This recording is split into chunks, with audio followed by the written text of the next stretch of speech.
오늘은 갈라디아서 6장 말씀을 통해 내 몸에 예수님의 흔적을 이란 제목으로 하나님의 말씀을 나누도록 하겠습니다. 작년에 한 운동선수가 자기의 SNS에 한 장의 발 사진을 올려서 많은 사람들의 이야기거리가 되었습니다. 한국 사람 최초로 2018년 호주 오픈 테니스 대회에서 4강까지 올라갔던 정현 선수의 발 사진입니다. 정현 선수는 세계 실력 있는 실력자들을 이기고 4강 준결승까지 올라가야 됩니다. 그렇지만 준결승에서 지고 말았습니다. 근데 사람들은 이 한 장의 사진을 보면서 그가 왜 질 수밖에 없는지 알게 되었습니다. 최선을 다한 경기, 열심히 있는 경기를 치르기 위해서 그의 발은 굳은 살이 전에부터 있었지만 그것이 찢겨지고 뜯겨지고 의사가 말하기를 곧 있으면 뼈까지 보일 정도의 고통이었다라는 이야기를 보았습니다. 사람들은 저 발사진을 보고 오히려 그가 비록 졌지만 그 누구보다도 열심히 경기에 치른 것 때문에 많은 사람들에게 박수를 받게 되었습니다. 그래서 사람들은 정현 선수의 발을 보면서 다른 사람들에 대한 발의 이야기를 함께 나누게 되었습니다. 아름다운 모습으로 그리고 아름다운 선율로 많은 사람들에게 아름다운 자태를 보임으로 감동을 준 한 발레리나의 사진을 보게 되었습니다. 그것은 바로 다음 사진은 강수진 씨의 발입니다. 그럼 발레리나 얼마나 아름답습니까? 아름다운 음악에 자신의 온 몸으로 아름다움을 표현했지만 정작 강수진 씨의 발은 뼈 마디마디마다 튀어나오고 굳은 살이 쉴 수 없었고 수없이 많은 발톱들이 생기고 빠지기를 반복했다라고 합니다. 그 이녀의 발은 하루에 2시간밖에 자지 못하고 혹독히 연습한 연습의 결과입니다. 그래서 강수진 씨는 동양인 최초로 독일의 유명한 발레단에 입단할 수 있게 되었습니다. 그 아름다운 모습이 이런 삶의 흔적, 훈련의 흔적을 통해 생겨진 것임을 사람들은 알게 되었습니다. 사람들은 또 다른 한 사람의 발을 주목하게 됩니다. 한국 사람들이 제일 좋아하는 축구 선수가 박지성 선수죠. 맨체스터 유나이티드에서 열심히 뛰었던 박진성 선수의 발을 한 사진 작가가 찍기를 원했습니다. 당신의 발 사진을 좀 찍기를 원합니다. 근데 박진성 선수가 제가 민망합니다. 제 발이 이쁘지도 않고 보기 흉합니다. 제 발 찍고 싶지 않습니다. 라고 했지만 당신의 그 발이 아름답기 때문에 찍는 것입니다.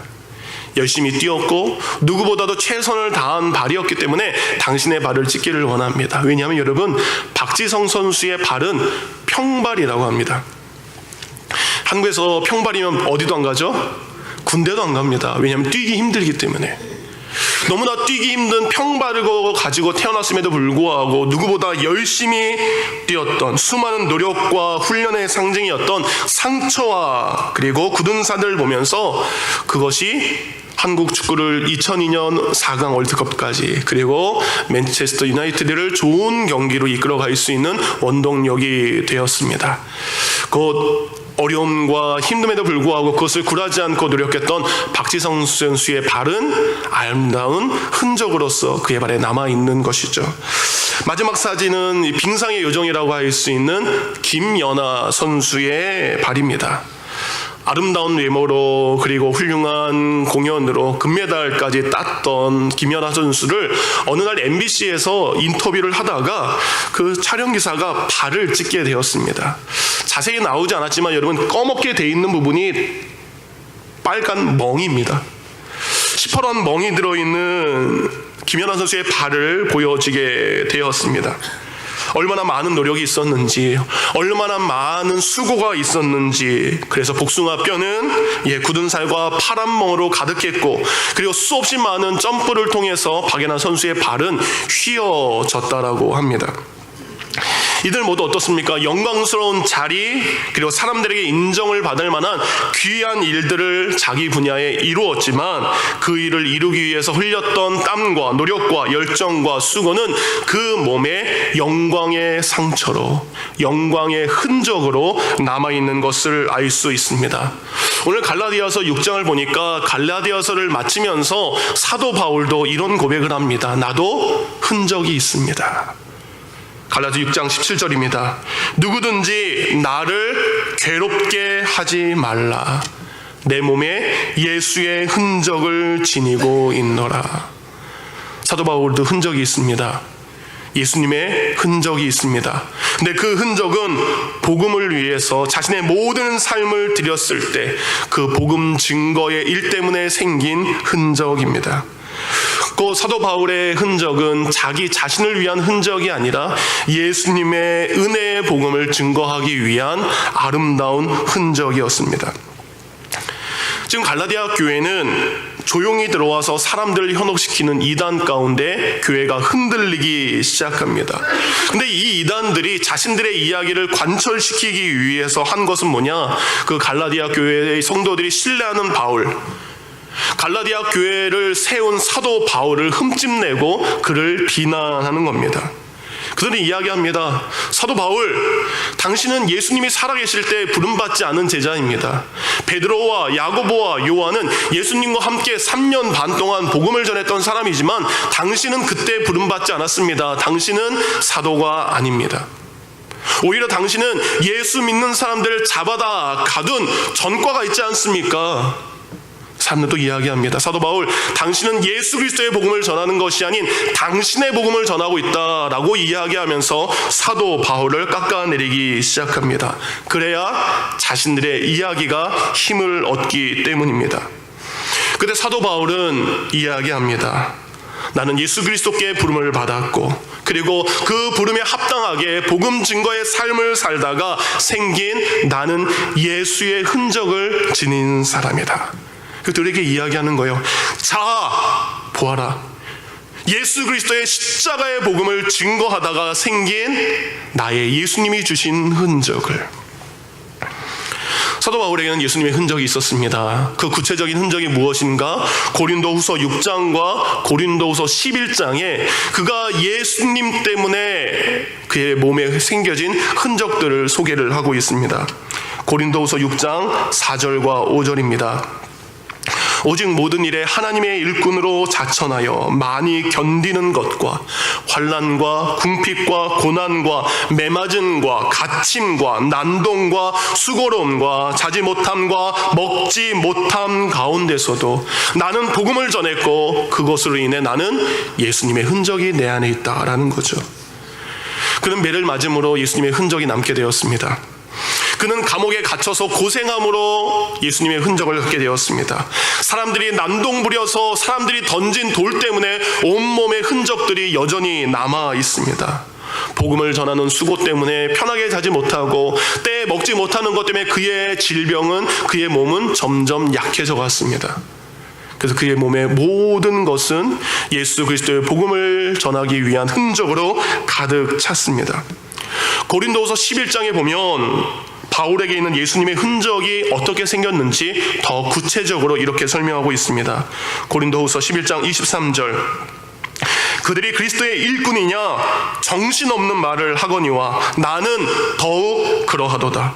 내가 수고를 넘치도록 하고 옥에 갇히기도 더 많이 하고 매도 수없이 맞고 여러 번 죽을 뻔하였으니 유대인들에게 40에서 하나 감한 매를 5번 맞았으며 3번 태장으로 맞고 1번 돌로 맞고 3번 파산하고 일주야를 깊은 바다에서 지냈으며 여러 번 여행하면서 강의 위험과 강도의 위험과 동족의 위험과 이방인의 위험과 신의 위험과 광야의 위험과 바다의 위험과 거짓 형제 중의 위험을 당하고 또 수고하고 애쓰며 여러 번 자지 못하고 줄이며 목마르고 여러 번 굶고 춥고 헐벗었노라. 자신을 향해서 당신은 사도가 아닙니다 라고 하는 그들에게 이야기합니다. 정신없는 소리 하지 마라. 내가 예수 그리스도의 복음을 전하기 위해서 내 삶에 남아있는 흔적들을 내가 보여주기를 원한다.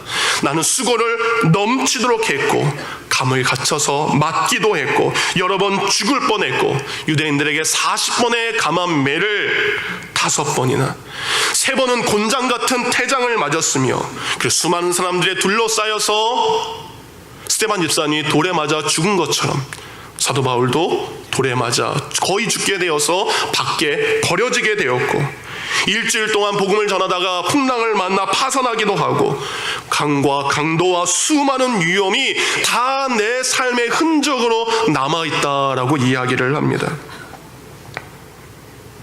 이 모든 것은 바울에게 있는 예수님의 흔적들입니다. 근데 바울은 이야기합니다. 나의 몸에 있는 이 흔적들, 이것이 나의 자랑이 아닙니다. 그는 자랑할 수 있습니다. 그러나 그는 자랑하지 않습니다. 그는 무엇을 자랑합니까? 갈라디아서 6장 14절입니다. 그러나 내게는 우리 주 예수 그리스도의 십자가 외에 결코 자랑할 것이 없느니라. 내가 이렇게 해서 그것을 자랑하지 않습니다. 내가 이렇게 할 수 있었던 것은 예수 그리스도의 십자가의 복음이 있었기 때문이다. 곧 자신을 드러내기 위한 흔적이 아니라 예수님께서 만들어주신 영광의 흔적이라고 이야기를 합니다. 바울이 이렇게까지 십자가의 복음을 전할 수 있었던 것은 그가 율법을 지켜서가 아닙니다. 그가 할례를 받았기 때문이 아닙니다. 그가 유대인이기 때문에 이런 흔적이 남아있는 것이 아닙니다. 사도 바울은 이야기합니다. 나는 참 못된 사람입니다. 얼마나 못된 사람인지 나는 죄인 중에 괴수입니다. 죄인 중에 우두머리입니다. 근데 그런 나를 사랑하신 그 예수님의 은혜 때문에 생긴 흔적입니다. 자기가 잘나서 생긴 흔적이 아니라 이런 죄인의 나까지 사랑하신 그 예수님의 은혜 때문에 생긴 흔적입니다. 예수님 당시나 사도 바울 당시나 십자가는 결코 자랑거리가 되지 않습니다. 흉악한 죄인들, 가장 흉악한 죄인들에게 주어지는 십자가의 처형, 그것은 결코 자랑거리가 되지 않는 거죠. 십자가에 달린 사람을 보면서 저 사람, 수많은 사람들이 수치와 모멸을 줍니다. 그런데 그 저주의 십자가를 예수님은 가장 귀한 십자가로 바꾸셨습니다. 가장 비참한 십자가를 예수님은 가장 아름다운 것으로 바꿨습니다. 가장 취약한 것을 거룩하고 영광스러운 것으로 예수님이 바꿔놓으셨습니다. 그래서 바울은 예수님이 바꿔놓으신 그 십자가를 자랑하는 것입니다. 그래서 사도 바울에게 있어서 예수 그리스도의 십자가를 통해서 생긴 그 상처는 패배나 수치나 죽음이 아닌 승리요, 그리고 자랑이요, 구원의 십자가입니다. 그래서 사도 바울은 그 예수 그리스도의 십자가의 복음을 증거하다가 생긴 그 모든 흔적들을 예수님 앞에 영광의 흔적으로 보여드릴 수 있습니다. 사도 바울이 고린도 후서 6장과 11장을 통해서 자신의 가지고 있는 예수님의 흔적을 이야기한 것, 그것은 무엇입니까? 그들 가운데에 사탄으로 하여금 거짓 교사로 교회를 힘들게 하고 예수 그리스도의 십자가를 부인하게 하는 것들, 예수님의 십자가가 다가 아닙니다. 율법을 지켜야 됩니다. 예수님의 십자가가 충분하지 않습니다. 할례를 받아야 됩니다. 예수님의 십자가가 충분하지 않습니다. 세상 사는 법은 세상 사는 법으로 살아가야 됩니다. 십자가만으로는 이 세상 살아갈 수 없습니다. 세상에 능력이 있어야 됩니다 라고 말하는 그들에게 아닙니다. 십자가면 충분합니다. 그 십자가가 나는 충분하기 때문에 내 삶의 흔적으로 나는 부인하지 않고 기꺼이 받아들입니다. 그래서 그들에게 이야기합니다. 나는 그 십자가의 흔적을, 예수님의 흔적을 가지고 있습니다. 이제 바울은 그들에게 묻습니다. 갈라디아 교회에 들어온 거짓 교사들에게, 잘못된 복음을 전하는 이들에게 묻습니다. 나는 그 은혜로 내 삶에 이러한 예수님의 흔적이 있습니다. 그러면 당신들은 어떤 흔적을 가지고 있습니까? 당신들은 예수 그리스도의 복음 때문에, 하나님의 나라 때문에 생긴 어떤 흔적이 있습니까? 그 거짓 교사들에게 오히려 반문하는 겁니다. 사도 바울은 오늘 우리에게도 동일하게 묻습니다. 여러분 예수님을 믿으십니까? 여러분 구원 받으셨습니까? 그렇다면 여러분에게 있는 예수님의 흔적은 무엇입니까? 믿고 구원받은 사람에게는 예수님의 흔적이 있다라고 이야기합니다. 그러면 예수님께서 지금 내 삶에 요구하시는 흔적은 무엇일까요? 저는 지난주와 이번 주 갈라디아 설교를 마치면서 우리 몸에 있어야 될 예수님의 흔적이 무엇인가? 우리 몸에 예수님의 흔적을 채우기 위해서, 흔적을 만들기 위해서 우리가 해야 될 것은 무엇인가? 그 두 가지로 이야기를 나누도록 하겠습니다. 몇 가지요? 오늘은 세 가지가 아니라 두 가지입니다. 저는 불고기 냄새가 이렇게 강한 냄새인지 몰랐습니다. 예배가 시작되기 전부터 얼마나 냄새가 진동을 하는지. 그래서 오늘은 세 가지가 아니라 두 가지를 명심해서 여러분 꼭 잘 들으시기 바랍니다. 우리 몸에 예수 그리스도의 흔적을 만들기 위해서 첫 번째, 우리의 삶에 있는 육체의 욕심의 흔적을 지워야 됩니다. 예수님의 흔적을 만들기 위해서는 내 삶의 육체의 욕심을 따라갔던, 그래서 내 삶에 남아있는 육체의 욕심을 위한 흔적을 지워버려야 됩니다. 예수님은 우리에게 십자가의 은혜로 이제는 율법의 종이 아니라 자유하는 은혜의 자녀가 되겠습니다. 여러분 누구십니까? 종이 아니라 하나님의 자녀입니다. 자녀들에게는 자유가 있습니다. 근데 그 자유를 사람들은 방탕의 구실로, 잘못된 걸로 생각할 때가 있어요. 한국에 가면 구원파라는 이단이 있습니다. 구원파의 교리는 간단합니다. 내가 구원받았기 때문에 내가 무슨 잘못을 해도, 내가 어떠한 부족함이 있어도 하나님은 나를 용서하시고 나를 사랑하셔. 그것이 구원파의 교리입니다. 내가 어떻게 살아도 상관없다라는 것이, 왜? 구원받았기 때문에. 근데 그것이 아닙니다. 우리에게 주신 참된 자유를 망종하는 것이죠. 예수님께서 우리에게 십자가의 은혜로 구원하셨다면 우리는 우리의 삶이 한 가지의 믿음의 도구로 사용돼야 됩니다. 그것은 무엇이냐? 은혜의 자유를 가지고 서로 사랑하는 일을 위해 사용해야 됩니다. 십자가의 은혜는 우리를 사랑하신 예수님의 증거요 표적입니다. 그럼 예수님의 십자가가 있는 사람, 예수님의 흔적이 있는 사람들은 그와 같이 다른 사람을 사랑해야 됩니다. 우리는 하나님의 말씀을 다 합니다. 그리고 하나님의 하신 모든 말씀이 어떤 건지 압니다. 그 모든 것을 요약하면 하나로 이야기할 수 있습니다. 너 자신을 사랑하는 것처럼 너의 이웃을 사랑하라. 십자가의 은혜를 받은 사람들은 갈라디아서 5장을 보니까 서로 물고 뜯고 핥히면 어떻게 된다? 서로 피차 멸망할까 하노라. 예수님의 은혜를 받은 사람은 우리의 삶에 주신 은혜를 가지고 서로를 귀하게 여기며 살아가야 됩니다. 근데 사람은 다른 사람을 위해 살지 않습니다. 사람은 자기를 위해 살아갈 때가 많습니다. 은혜 안에서 그 구원을 받은 사람들은 어떻게 살아가야 됩니까? 그들 삶에 먼저 있었던 나를 향한 욕심을 버려야 됩니다. 갈라디아서 5장 19절에 보면 우리가 나를 위해서 채웠던 육체의 욕심의 흔적이 무엇인지 이렇게 이야기를 합니다. 갈라디아서 5장 19절입니다.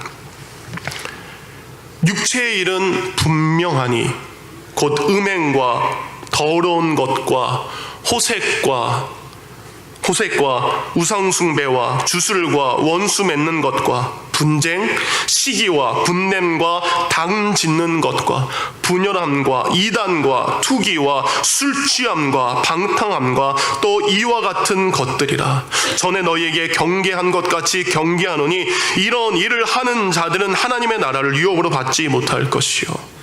이런 일을 하는 사람들은 예수님의 흔적이 그의 삶에 남을 수 없습니다. 그래서 이 말씀을 조금 더 21세기 현대적인 의미로 유진 피터슨 목사님이 쓰신 메시지 성경은 이렇게 이야기를 합니다. 좀 과격한 표현들이 있지만 그대로 읽어드립니다.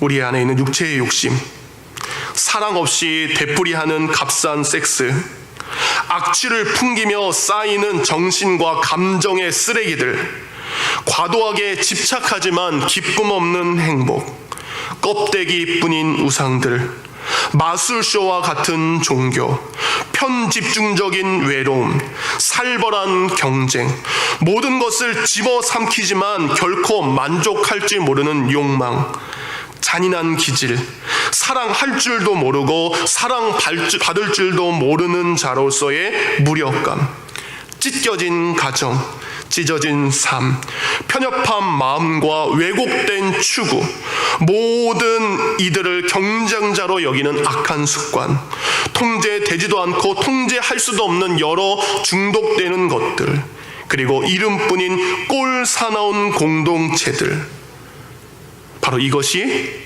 육체의 소욕을 가진 사람들에게 있는 삶의 흔적이라고 이야기를 합니다. 그러기에 우리의 삶에 예수 그리스도의 흔적을 채우려면 우리의 삶에 이런 것들을 지워가야 됩니다. 그 성경 우리에게 갈라디아서 2장 20절 말합니다. 나를 사랑하고 나를 위한 삶, 내 것을 채우기 위한 삶, 내 것을 넓히기 위한 삶, 내 것을 만족시키기 위한 나는 그리스도와 함께 이제 십자가에 못 박혔나니 이제 내가 사는 것이 아니요 라고 그랬습니다. 나를 위한 삶, 곧 나를 위한 만족을 버리는 것, 그 흔적을 지워가는 것, 그것이 예수님의 삶의 흔적을 우리의 삶에 채우는 것입니다. 이제 우리의 삶에 있는 육체의 욕심들을 채우는 모든 것들을 지워가기를 원합니다. 나를 위한 욕심과 다른 사람들을 모르는 마음, 그 모든 것들은 우리의 삶에 하나씩 지워가기를 원합니다. 그러면서 우리의 삶에 예수의 흔적을 남게 하기 위해서는 두 번째, 우리가 성령의 인도하심으로 예수님의 흔적을 우리의 몸에 새기며 살아가야 됩니다. 고대 사회 가운데에 자신의 몸에 흔적을 새기는 경우가 세 가지가 있다고 합니다. 먼저 군인들이요, 자신이 섬기는 죽은 왕을 위해서 나는 죽을 때까지 왕만을 섬기겠습니다 라고 하면 왕의 인장이 있겠죠. 왕의 모양의 인장을 불로 새겨서 자기의 몸에 지진다라고 합니다. 난 죽을 때까지 왕을 배반하지 않겠습니다. 끝까지 왕만을 섬기겠습니다. 그것이 바로 군인의 맹세입니다.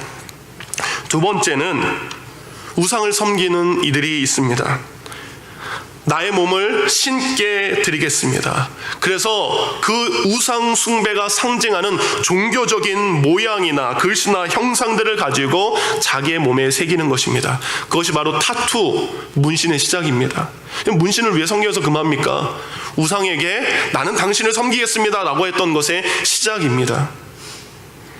세 번째, 노예나 종들, 그들이 팔렸을 때 주인의 이름의 첫 글자 이니셜을 불도장으로 만들어서 몸에 새기게 합니다. 노예가 도망치면 그 옷을 찢습니다. 그리고 그 몸에 있는 자골을 보면서 그 사람의 신분이 드러나게 됩니다.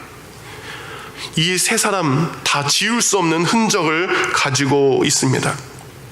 사도 바울도 지울 수 없는 하나의 흔적을 자신의 몸에 새기려고 합니다. 사람들이 부끄러워하는 것이 아니라 오히려 십자가의 영광을 자신의 영광 가운데 믿음의 흔적으로 삼키려고 합니다. 남기려고 합니다. 그래서 이야기합니다. 내 몸에 예수의 흔적을 가졌노라. 종들은 그 흔적을 지우려고 하지만 사도 바울은 오히려 자신이 그리스도 예수의 종인 것을 드러내고 이야기를 합니다. 우리가 육체의 욕심을 버리고 예수 그리스도의 흔적을 세우는 방법은 바로 성령의 인도함을 받는 것입니다. 갈라디아서 5장 16절과 17절은 이렇게 이야기합니다. 내가 이르노니 너희는 성령을 따라 행하라. 그리하면 육체의 욕심을 이루지 아니하리라. 육체의 소욕은 성령을 거스리고 성령은 육체를 거스리나니 이 둘이 서로 대적함으로 서로 원하는 것을 하지 못하게 함이라. 여러분 가운데 예수 그리스도의 흔적을 채우고 싶으면 성령을 따라 살아가면 됩니다. 그러면 육체의 흔적이 지워지게 됩니다. 우리의 삶 가운데 성령의 인도하심을 받는 것이 무엇입니까? 여러분, 성령의 인도하심 받는 거 방언하고 신령하고 영적이고 그런 것만이 성령의 은사가 아닙니다. 오늘 갈라디아서 5장 22절과 23절은 우리가 성령을 따라갔을 때 성령이 우리에게 주시는 삶의 열매들을 이야기하고 있습니다. 갈라디아서 5장 22절 23절 오직 성령의 열매는 사랑과 희락과 화평과 오래 참음과 자비와 양선과 충성과 온유와 절제니 이 같은 것을 금지할 법이 없느니라. 성령으로 살면 금지를 못한대요. 성령으로 인도해서 살면, 성령께 순종받아서 살면 여러분 삶에 사랑, 기쁨이 일어나게 됩니다. 현대인의 성경은 이렇게 이야기합니다. 성령님이 지배하는 생활에는 사랑과 기쁨과 평안과 인내와 친절과 선과 신실함과 온유와 절제 열매가 맺힙니다. 이런 것을 막을 율법이 없습니다. 그럼 그 질문을 가지고 여러분에게 한번 묻기를 원합니다. 여러분 지금 사랑하십니까? 누군가를 미워하십니까? 사랑한다면 성령의 인도함 받고 살아가시는 겁니다. 근데 아직까지 내 마음 가운데 믿음이 더 많다면 우리는 성령의 인도함 받고 있는 것이 아닙니다. 여러분 신앙생활하는 것이 기쁩니까? 신앙생활에 기쁘지 않습니까? 신앙생활에 기쁨이 없다면 여러분은 성령의 인도함을 받고 있는 것이 아닙니다. 여러분 고난 속에서도 믿음을 지켜갈 수 있습니까? 아니면 고난 속에서 믿음을 확 그냥 떠나가 버립니까? 그 고난, 내가 예배를 드리기 위한 고난, 내가 충성하기 위한 고난, 내가 헌신하기 위한 그 고난, 그것이 싫습니다. 힘듭니다. 그것을 쉽게 버린다면 우리 안에는 성령의 인도함이 없는 것입니다. 옆에 있는 형제와 자매에게 친절하게 대하지 않고 있습니다. 선한 것을 베풀지 않습니다. 온유하게 대하지 않고 있습니다. 그럼 우리는 성령의 인도함을 받고 있는 것이 아닙니다. 우리가 성령의 인도함을 받고 있다면 예수를 믿는 흔적이 그렇게 나타나게 됩니다. 사랑하는 성도님들, 예수님의 흔적이 여러분에게 있기를 원합니다. 세상 사람들도 여러분 고난을 받습니다. 이제 여름이 되면 가장 먼저 생각이 나는 게 저희 세탁소를 하시는 집사님들이 가장 먼저 생각이 납니다. 더위가 시작됩니다. 밖에보다 10도가 더 높은 세탁소 안은 정말 일하기 힘들죠. 얼마나 힘듭니까? 냄새도 있고 열기도 있고 뭐 에어컨 감히 상상할 수도 없는 현실이죠. 세상 사람들도 세탁소를 하면서 받는 고난이 있습니다. 근데 하나님, 내가 이 세탁소를 운영하면서 예수님을 믿는 것 때문에 감당해야 될 고난은 무엇입니까? 여러분, 우리가 뷰티 서플라이는 우리 집사님들 맞습니다. 하나님, 세상 사람들도 뷰티 서플라이 하면서 열심히 수고하고 노력합니다. 그런데 내가 이 뷰티 서플라이를 하면서 운영하면서 감당해야 될 고난은 무엇입니까? 직장 다니는 성도님들 계십니다. 세상 사람들, 직장 다니는 사람들, 예수 안 믿는 사람도 직장생활 열심히 합니다. 근데 그 사람들과 다르게 예수 믿는 것 때문에 내가 직장에서 받아야 될 예수님의 흔적은 무엇입니까? 자녀를 키웁니다. 자녀를 키울 때 세상 사람들도 자녀를 잘 키웁니다. 그러나 내가 예수 그리스도를 믿는 엄마로서, 예수 그리스도를 믿는 부모로서 내 삶에 치러야 될 고난의 예수님의 흔적은 무엇입니까? 오늘 주보에 보면 꽃길만 걷게 해줄게. 그 꽃길은 이 길입니다. 베드로전서 4장 13절입니다. 오히려 너희가 그리스도의 고난에 참여하는 것으로 뭐하라? 즐거워하라. 세상 사람들과 똑같은 것이 아니라 그리스도의 고난에 참여하는 것을 즐거워하라. 이는 그의 영광을 나타내실 때 너희로 하여금 즐거워하고 기뻐하게 하려 함이라. 예수님의 흔적은 고난으로 아래로 새겨지는 것입니다. 예수님의 흔적은 평안함 가운데 새겨지지 않습니다. 고난 가운데, 찾아온 시련 가운데 새겨지는 것입니다. 참 복음은 핍박이 따라옵니다. 참 진리는 희생과 헌신을 동반하게 됩니다. 말씀의 결론입니다. 사랑하는 성도님들, 자신의 욕심을 죽이는 것으로 여러분 육체 가운데 남아있는 죄의 흔적들을 지워가시기 바랍니다. 성령의 인도하심 받아 성령을 따라가는 것을 통해서 예수님의 흔적을 여러분의 삶에 아로새기기를 원합니다. 그렇다면 하나님 무엇하고 말씀하십니까? 너희로 즐거워하고 기뻐하게 될 것이다. 여러분 가운데 즐거움과 기쁨의 일들이 있기를 원합니다. 근데 그것은 내 삶에 예수님의 흔적이 새겨질 때 이루어지는 일입니다. 예수님의 흔적을 여러분 삶 가운데 새기는 것을 두려워하지 않고 믿음으로 성령의 인도함 받는 우리 모두가 되기를 주님의 이름으로 축원합니다. 들은 말씀을 생각하며 기도하기를 원합니다. 하나님, 내 삶에 있는 육체의 욕심들을 이제 지워가기를 원합니다. 육체의 일은 분명하다 그랬습니다.